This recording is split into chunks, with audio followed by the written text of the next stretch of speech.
Okay, to finish up your ring, you're going to take your one end.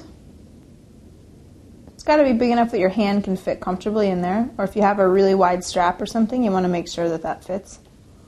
That's a pretty big one, big ring, but that's fine. So you're going to go around your rope, tie your knot.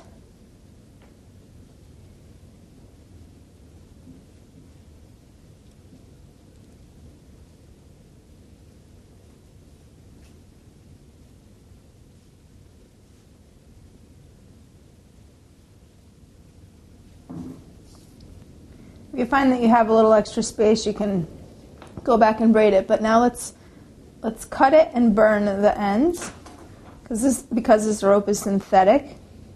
Burning it works really well to just make sure it's not going to come out.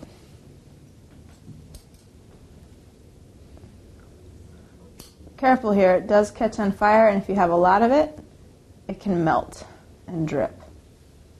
Burning nylon rope dripping onto your skin is not comfortable. So just when you burn it, kind of melt the ends and just mush them together or mush them onto the knot, and then you know that it's not going to come out.